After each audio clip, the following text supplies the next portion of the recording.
Before we get into the video, could everyone please subscribe to my channel? Thank you so much.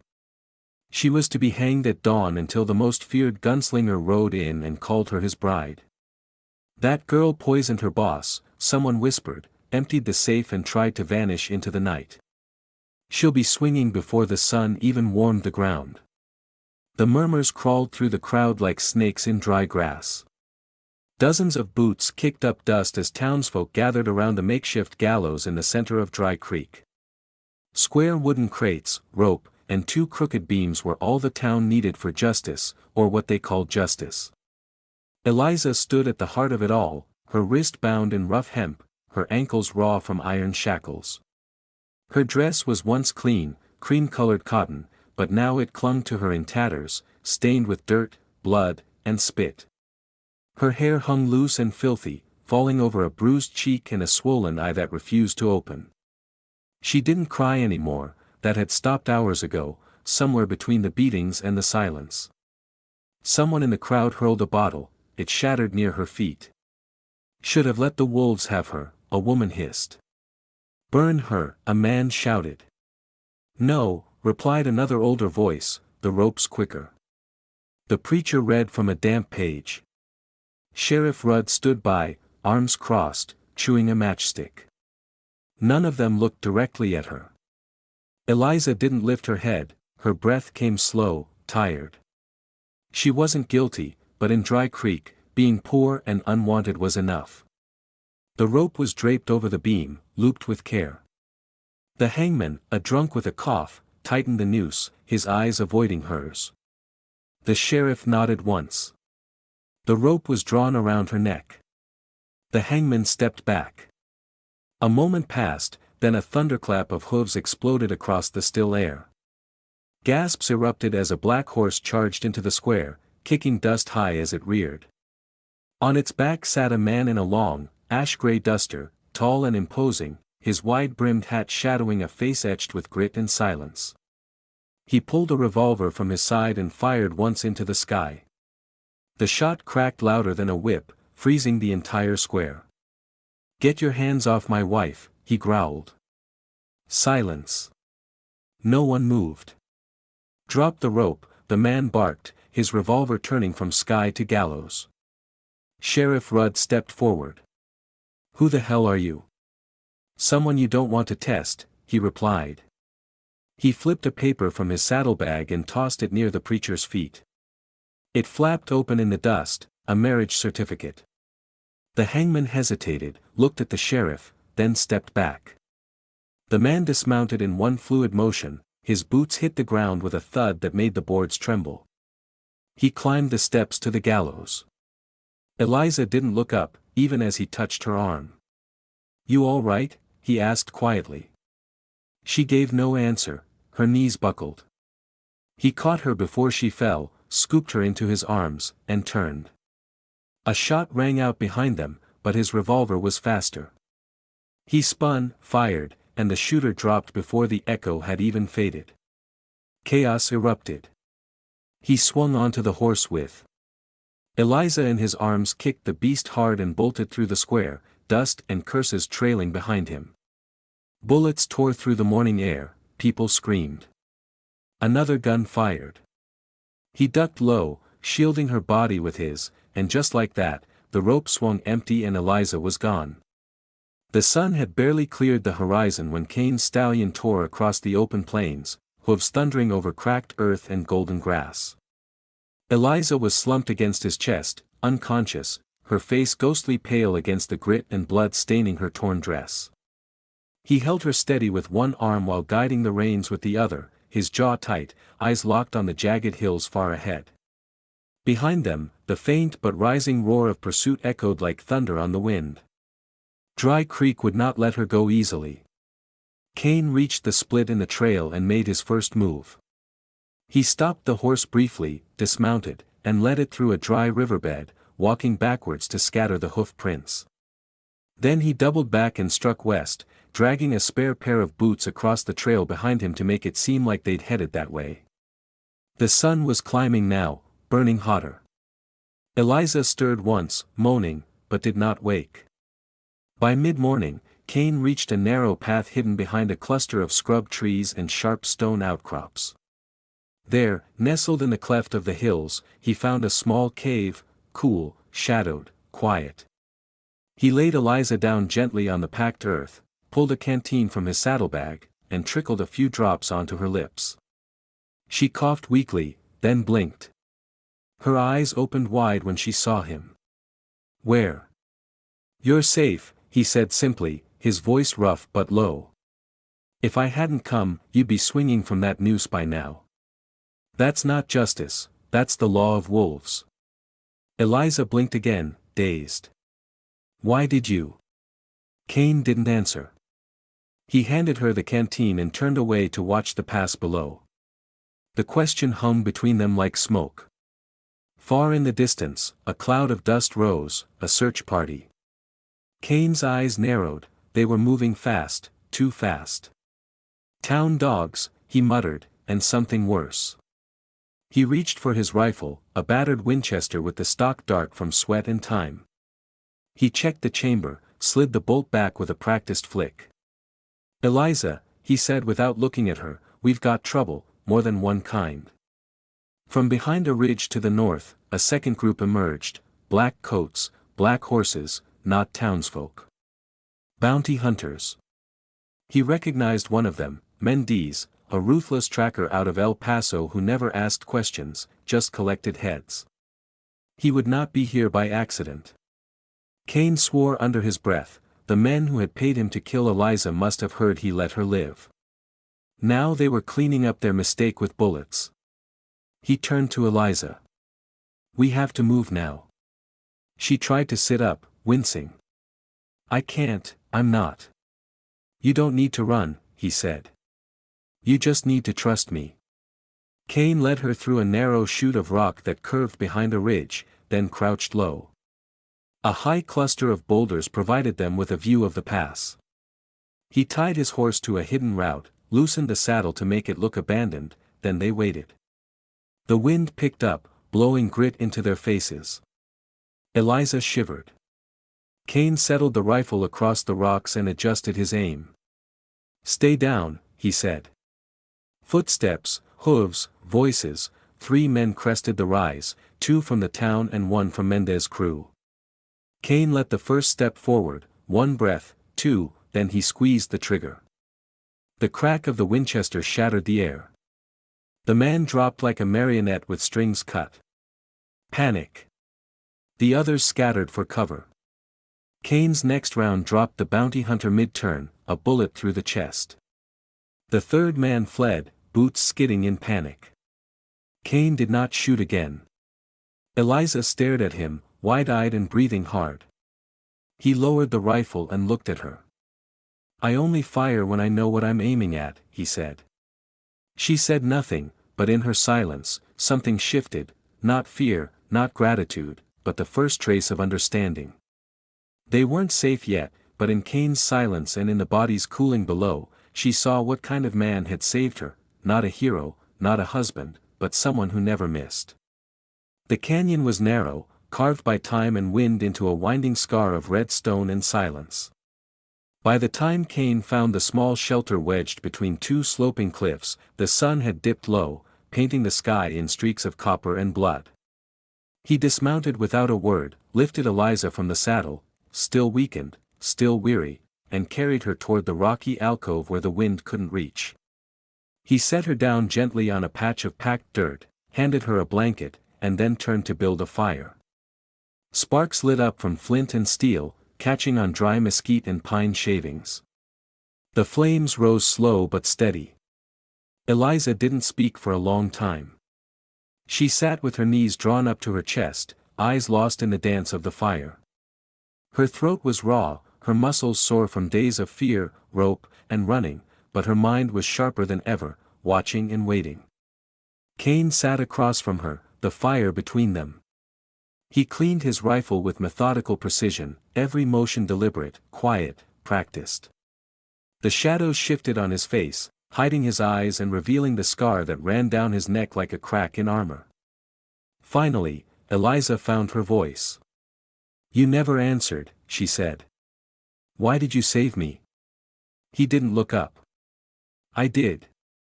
That's not an answer. Cain paused, then glanced at her.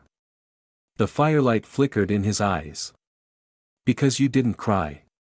She frowned. What? When they dragged you through that crowd, tied your hands, pulled the rope tight, you didn't beg, you didn't scream, you didn't cry. He leaned back, arms resting on his knees. Only the innocent do that. The ones who know the truth won't change anything. The guilty always make noise. Eliza turned back to the flames, unsure if she felt seen or accused. I didn't cry because I knew no one would listen, she whispered. Exactly, Cain said. That's how I knew. The silence returned thicker now. She shifted. You know more than you should about me. Cain's hands stopped moving. You knew my mother died of fever, she continued. You knew about the burn on my left hand, that I worked in Riverbend. That I watched you for 12 days. Cain interrupted, quiet but steady, before the hanging, her blood turned cold. I was hired to kill you, he said. Clean job, one shot, done. Eliza's breath caught, but I couldn't. He looked at her now, really looked, because I saw how you lived. I saw the lies. I saw you give your food to a starving boy, take a beating for defending another girl. I saw the fear in your boss's eyes, not yours. She didn't speak, couldn't. You were meant to die for someone else's crime, he finished. That night, she didn't sleep. Cain lay near the fire, eyes closed but ears alert. Eliza lay awake, heart pounding. She watched the shadows creep across the canyon walls. The truth in his voice lingered louder than any gunshot. Somewhere in the dark before dawn, she rose, gathered her things, and moved silently. She reached for her torn, blister-worn boots and stopped. Next to them sat a brand new pair, soft leather, her size, and atop them a folded scrap of paper. If you run, at least do it comfortably. She stared at it, her fingers trembled, her eyes drifted to Cain, still lying by the fire, unmoving. Had he known she would try, or had he just accepted that she might? She sank to her knees beside the boots, but she didn't put them on. Instead, she sat in silence. When the fire hissed low and dawn kissed the canyon walls with gold, she stood and walked to him, sat across from him again. Cain opened his eyes. She met his gaze. I'm not going anywhere, she said. He gave the faintest nod. Didn't think you would. They said nothing else, but something shifted quietly, like dust catching firelight. Trust, not built but recognized, and maybe, just maybe, beginning. The canyon had grown quieter over the days. The sky, once blistering, now softened into a pale blue. The wind blew low through the brush like an old whisper. Cain had gone to hunt rabbits just before dusk, leaving Eliza with the fire and a pot of simmering beans. He had taken only his knife, trusting the land and silence to do half the work. Eliza moved slowly as she cleaned their meager belongings, canteens, plates, the edge of a torn blanket. When she reached Cain's coat, slung carelessly over a rock, she folded it with the intention of packing it beside her own. That was when something fell from the inner pocket. She froze. It was a small yellowed slip of paper, creased, stained at the corners. Her name stared up at her in faded ink, Eliza M., $500 clean, paid. Her stomach dropped. Hands trembling, she opened the folded page fully. The message was blunt, cold, no flourish, no justification, just a job, a target, a price. She barely heard the rustling behind her. Cain stepped through the brush, a rabbit slung over one shoulder. His eyes met hers instantly. He didn't flinch. She didn't say anything, just held it out. Cain dropped the rabbit by the fire and approached slowly, took the paper from her hand, and folded it again without a word. You were hired to kill me, she said, her voice low. Even? Yes, he replied, for $500. He nodded. How many others, she asked. 21, he answered without pause. You would have been 22. Eliza felt her knees weaken, but she didn't sit. She refused. She stared at him, at the man who had pulled her from a noose, who had fed her, protected her, made fire when her hands shook too hard to strike the flint. You watched me for 2 weeks, she said. All that time I was trying to decide, he interrupted. Decide what? Her voice cracked. Cain looked her square in the eye. If you were someone who deserved to die, and he inhaled slowly, you weren't. Eliza looked away, eyes wet now, not from fear but from the betrayal of a strange kind.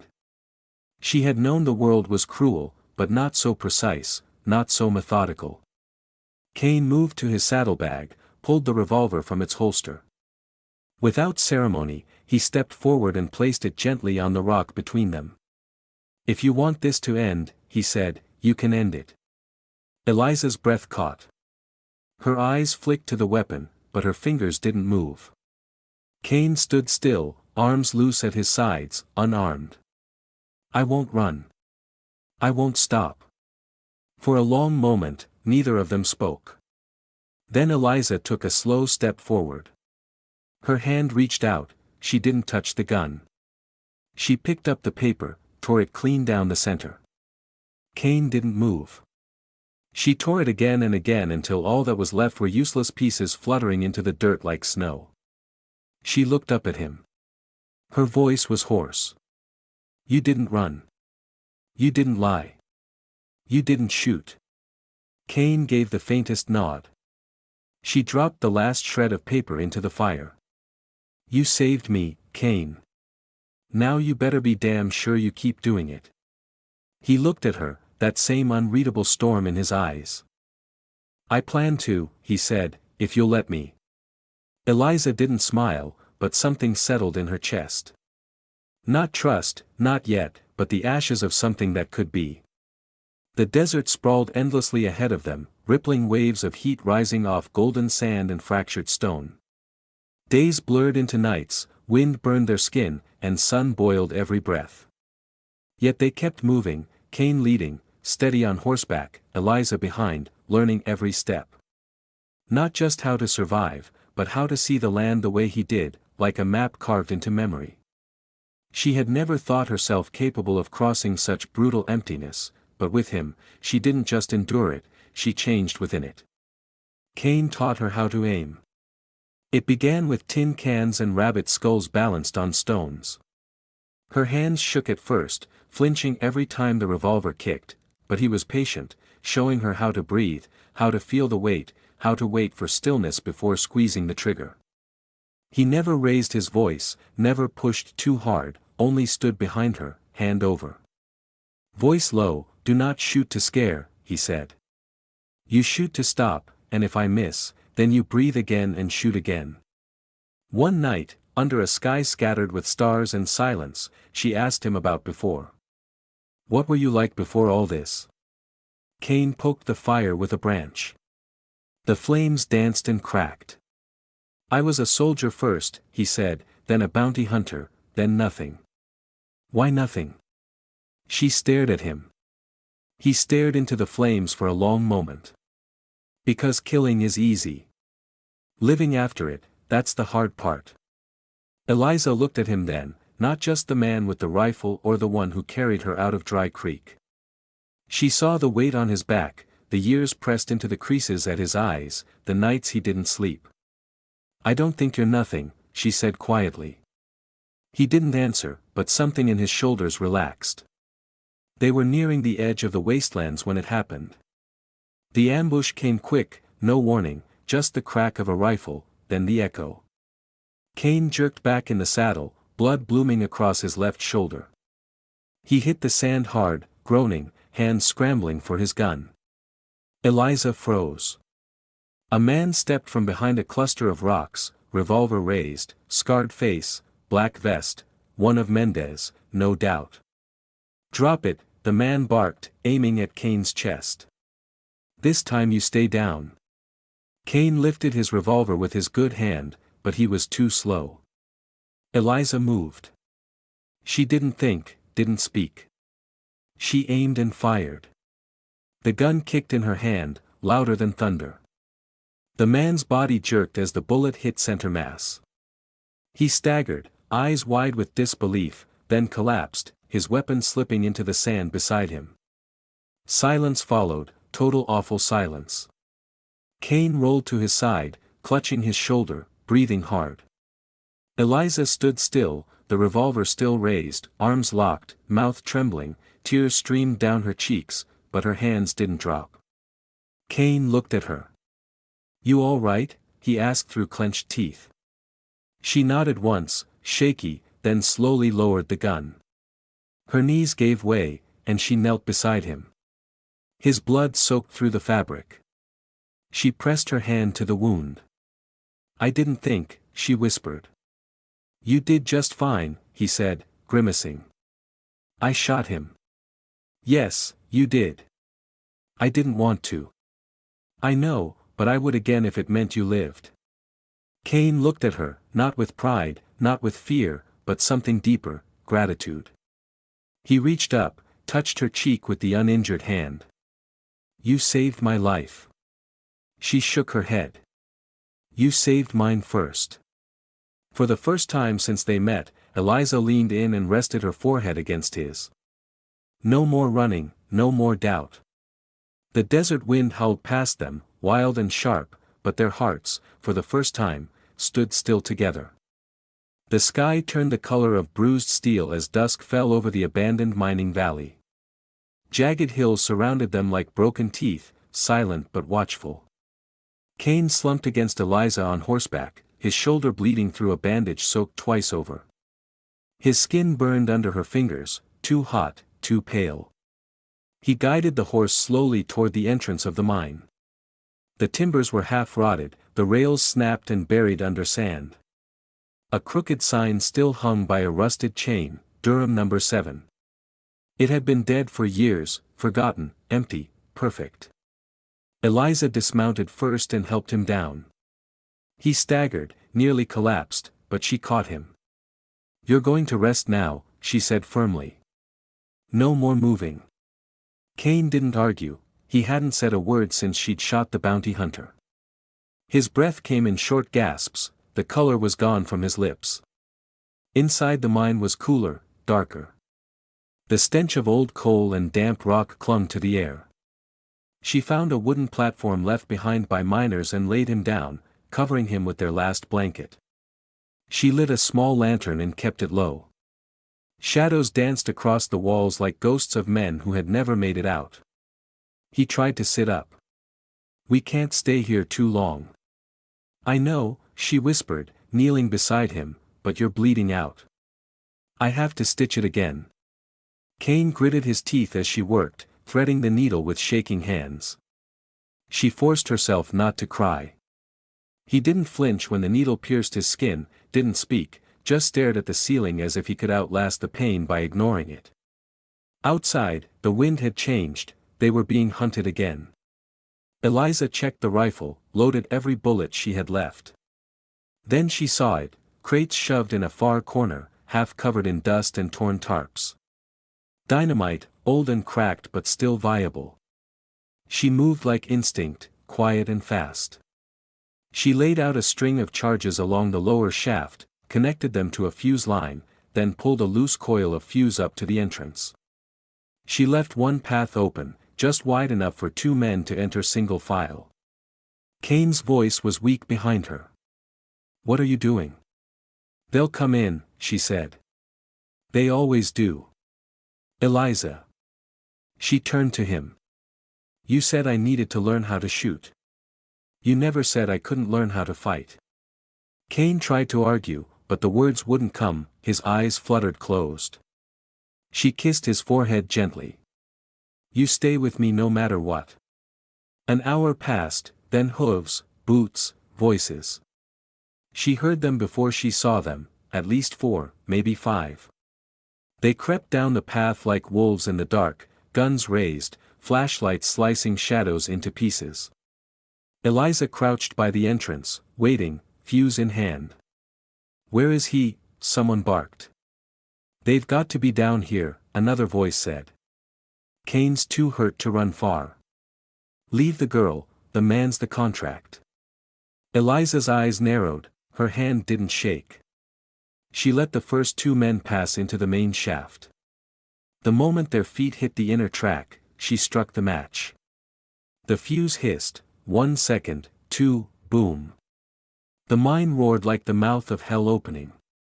The blast shook the stone, sent fire, rock, and smoke screaming through the shaft.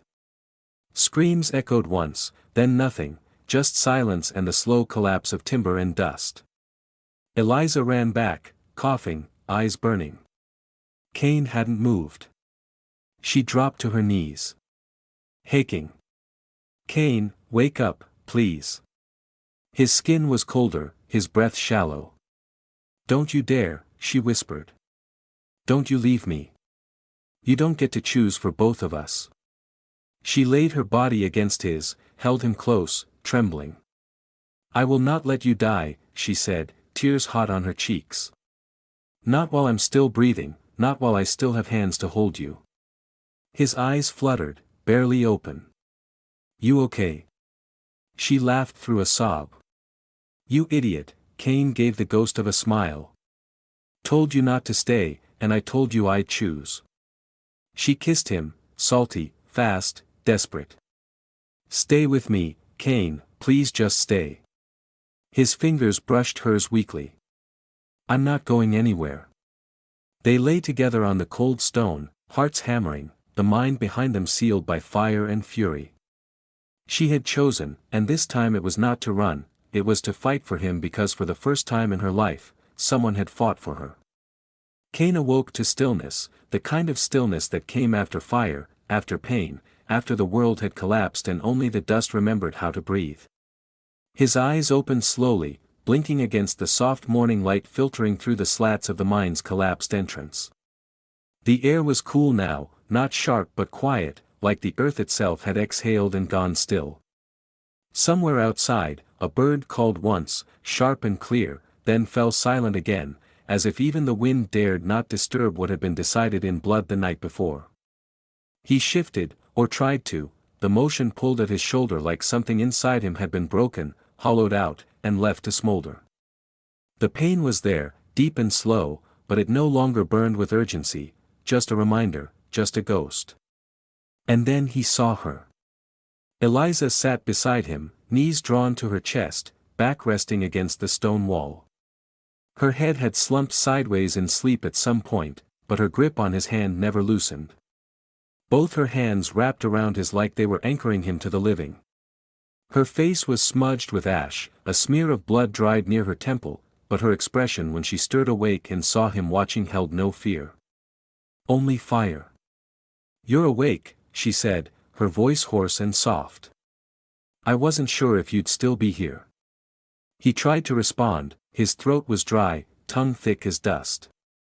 He swallowed slowly and rasped out, I told you I'm not going anywhere. She let out a shaky breath, half laugh, half sob. It hitched in her chest and didn't need words to explain itself. They sat in silence for a long time, wrapped in the cave's quiet and the gentle echo of a life not taken. Then softly she asked, if there's no one left to pay you to kill, if there's no debt, no contract, no target, then who are you, Kane? He blinked slowly, as if the question were an arrow shot deep and true. He looked past her into the rising light, then after a pause long enough to mean something, he said, I'm the last man you trust. Eliza didn't move, didn't flinch, she just looked at him like she already knew and needed only to hear. It allowed her thumb to brush against his palm, slow and deliberate. Her voice dropped into something only meant for him, and this time she whispered, I'm the one who chooses. Kane looked at her fully, then at the streaks of soot across her cheeks, the dirt under her nails, the wild fierce steadiness in her eyes. She was not a damsel, not a victim, not a woman who needed saving anymore. She had saved him. He didn't deserve that, didn't ask for it, but he would not refuse it. His fingers, weak but warm, curled around hers. I won't let you regret it, he said. I already don't, she replied. No apologies, no begging for forgiveness, no need.